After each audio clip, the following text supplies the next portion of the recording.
The one thing that we failed on was not bringing a flotation device with us.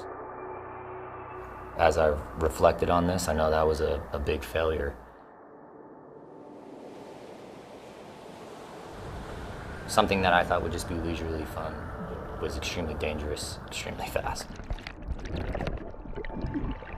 We had been spearfishing around Camp Schwab, and so I wanted to take my guys out, take a day off, and do something fun, you know, something active. So I'm thinking maybe we'd try a new spot with them. It looked a little choppy, but nothing out of the norm where we would have been alarmed. We're just making our way out like we normally do, and then immediately lost all control of our ability to go where we wanted to in the water.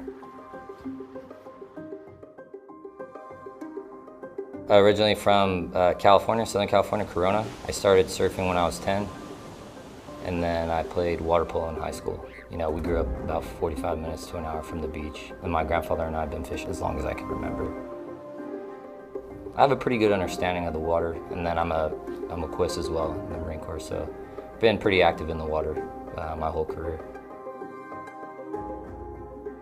I would say we probably went from 50 meters to 350 meters in less than 10 minutes. At that point, it becomes energy conservation.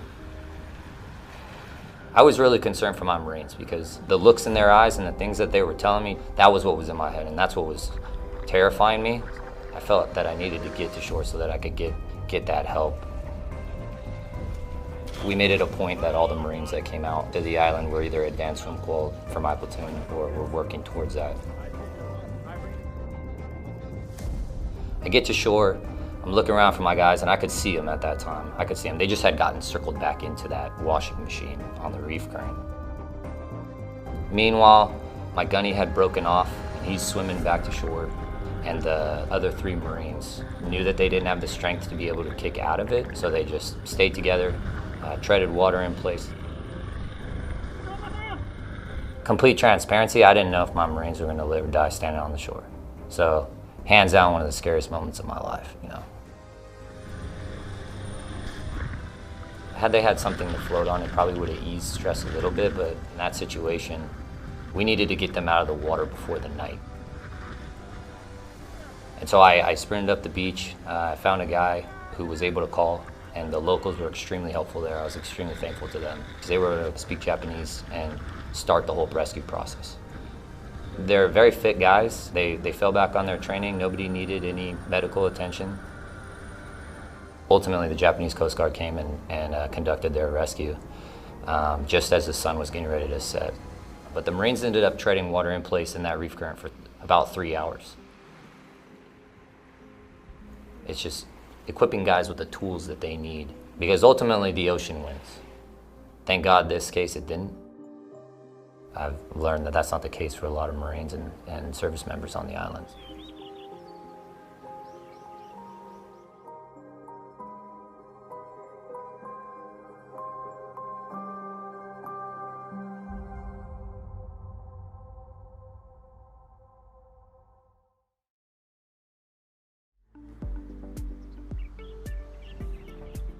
Marines, sailors, family members, friends.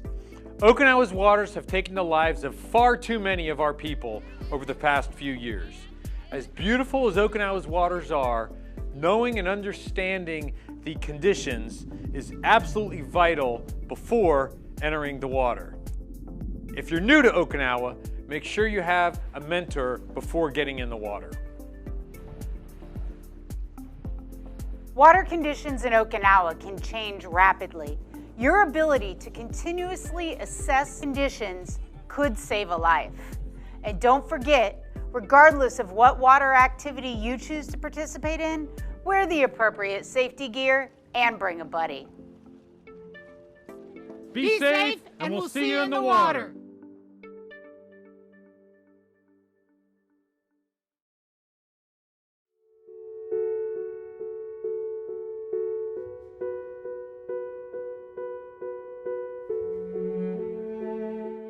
Here on Okinawa, it's a beautiful island. Service members could end up in a lot of places in the world, but this is a pretty nice place to be stationed. We're very lucky to have the ocean at our disposal for recreation.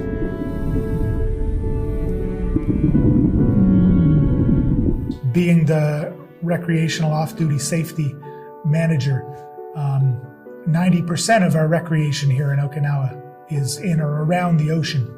It's also a world-class destination for diving, snorkeling, surfing. So we have a lot of people going in the ocean every day, and we got to make sure that they're safe.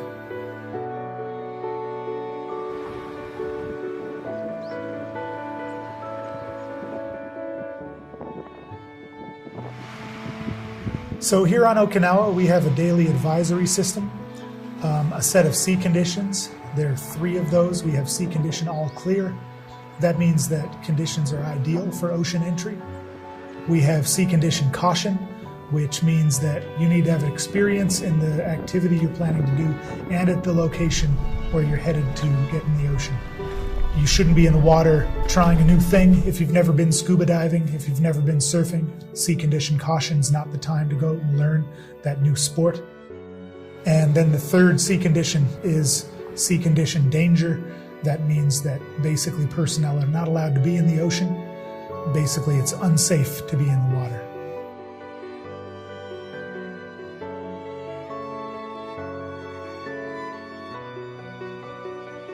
So when you're planning to get in the ocean, the first thing you need to do is use your senses.